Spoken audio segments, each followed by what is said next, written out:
Considered by many mafia observers to be the most double-dealing boss in the country, such was the reputation of Raymond L.S. Patriarca. Preferring the title Padrone, meaning master, Patriarca, like mob boss Vito Genovese, was so respected and feared that he was able to run his criminal empire even while serving time in prison. Establishing his iron-fisted rule over Massachusetts and the surrounding area, Patriarca warned other mafia bosses to stay out of his territory. In fact, stay out of all New England, and they did. Born to immigrant parents in Worcester, Massachusetts, on March 18, 1908, Patriarca began his criminal career during the 1920s as a soldier for Frank Iacone. Patriarca's first job in organized crime was during Prohibition, when he was hired to protect beer and liquor shipments. He was good at his job, and no one dared try to hijack the illegal contraband under his watch. However, he could be bribed to look the other way. The ultimate double-cross, receiving money to protect the shipments while at the same time taking a bribe to allow them to be hijacked. During the 1930s and 40s, his major interests were gambling, vice, and loan sharking. He was linked to the Dunes Hotel and Casino in Las Vegas and, according to the McLaughlin Senate hearings, had a good working relationship with the Prime Minister of the mob, Frank Costello. Patriarca was both brutal and vicious in his demands. J. Robert Nash wrote in his World Encyclopedia of Organized Crime, he, meaning Patriarca, once ordered an elderly mafioso to murder his own son because the younger man had cost him some money when a deal fell through. When the man wept that he could not do it, Patriarca threw him out of the family and relented only when his underboss, Henry Tamaleo, pleaded the case. As if not to be outdone by this episode, Patriarca, for a time, placed a contract on the head of his own brother. His brother had been put in charge of security and failed to notice an FBI bug planted in his office. Patriarca, like the older mafioso, avoided publicity. He was crafty for the most part, avoiding arrest. He slipped up once in 1938, being convicted of armed robbery. He received a 5-year sentence, but due to his political connections and the pleadings of a priest named Father Fagin, he was released after only serving 84 days.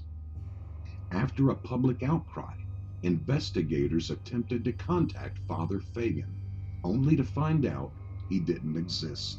Subsequently, Patriarca was sent back to prison, serving close to 2 years.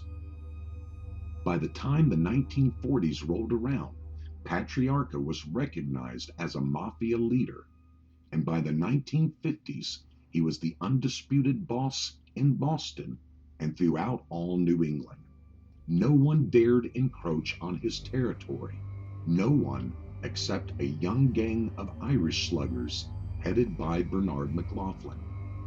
McLaughlin and his gang attempted to muscle in on Patriarca's loan sharking rackets and paid the ultimate price. The whole gang, almost to the man, was wiped out. For over 25 years, Patriarca built his empire, enforced his edicts, and eliminated the competition, all with very little public exposure. That changed, however, in June of 1967. Joseph Barboza, a convicted Patriarca hitman whose crew had been wiped out by the New England crime boss, found out he had been marked for death, and so he turned government witness. Patriarca was convicted on conspiracy to commit murder in the death of Rocco DeSiglio. Thinking he had the last laugh, Barbossa's testimony handed Patriarca a 6-year prison stint.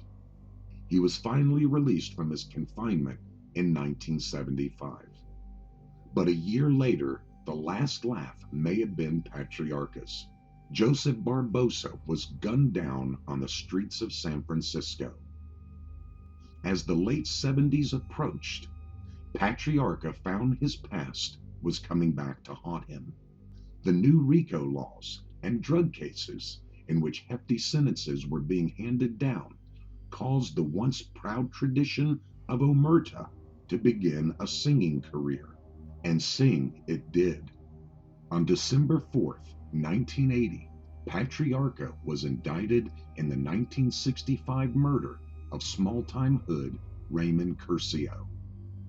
4 months later, another charge landed at Patriarca's feet for the 1968 execution of Robert Candos.